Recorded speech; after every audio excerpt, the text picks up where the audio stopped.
Alright. And there. Finally, next video script finished. Now, time to get to recording.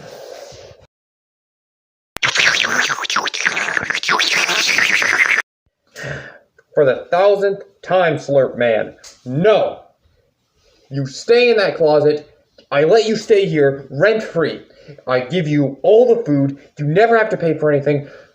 All I ask is you stay in that closet and never come out.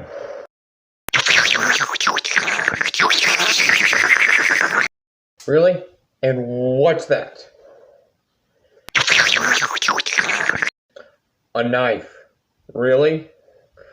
Alright, this is the way we're gonna do it. Don't have to use this, but you forced my hand. Styrofoam! Back, demon, back!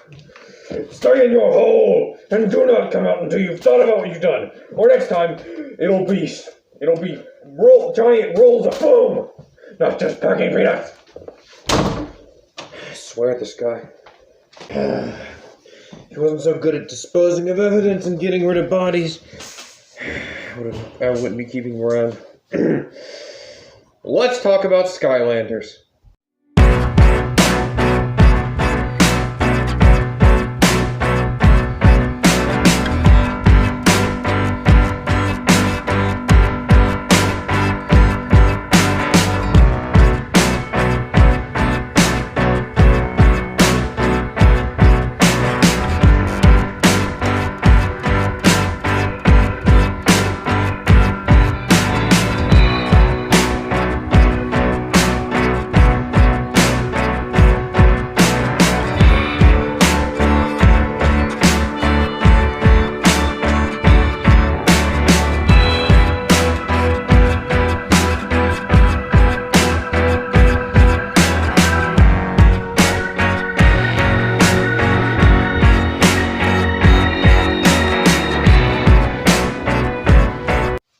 You know, I just realized something. Golden Queen. I'm gonna block the Golden Queen there. I want to block out her royal shine. So, yeah, here I am talking about Skylanders. For those of you who don't know, a while back I promised a Spyro's Adventures game review. Still coming. I have no idea how to write a game review whatsoever, so I'm working on a script that I'm comfortable with. But fear not, it will come soon. At least this year, that's what I can guarantee.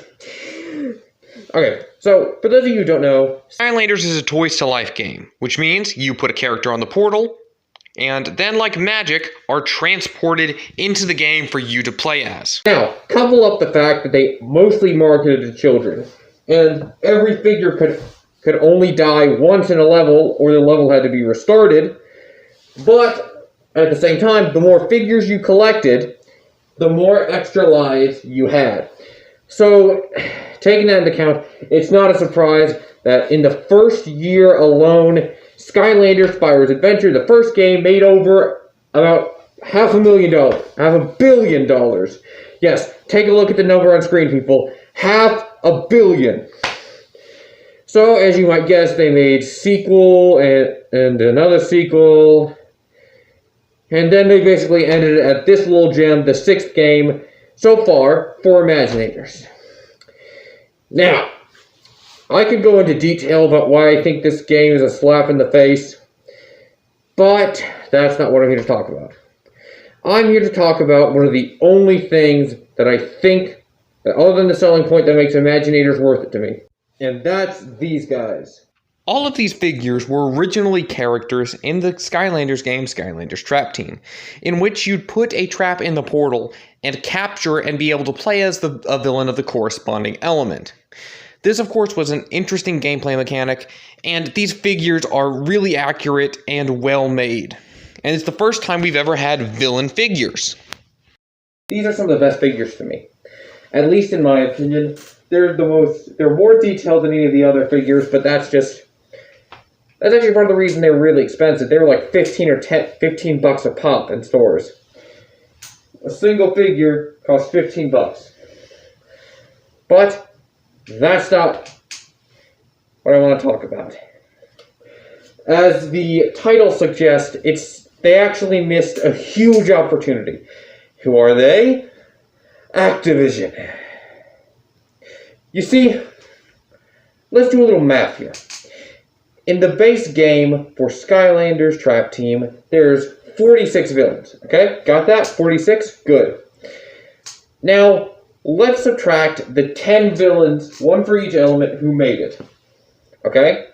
Still with me? Good. Now, let's go ahead and take that from 10 and move it to 11, since you could trap and play as Chaos in Trap Team as well. And there's also a Chaos figure. And so let's subtract those numbers, okay?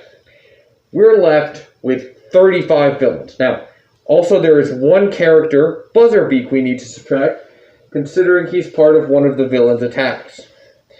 So, let's subtract that real quick. We have 46, we subtract 11 from it, that's 35, subtract one more, that's 34 villains left. 34 villains they could have easily made 10 more figures out of. And that's just annoying, considering they didn't make all the Doom Raiders into figures. The Doom Raiders were one of the most notorious gangs in all of Skylands before being captured and then released later by Chaos. Which, unfortunately, even though there's 7, technically 9 if you count Luminous and Nightshade, that means they missed out the chance to make 5 more figures.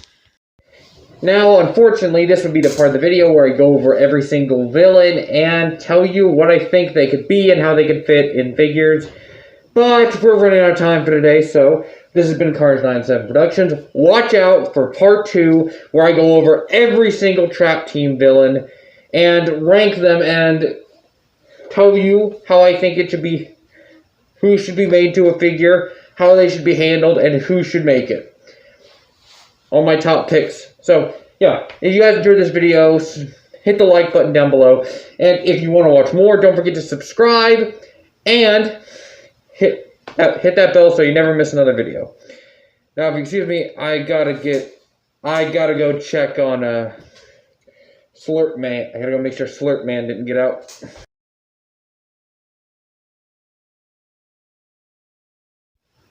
He's right next to me, isn't he?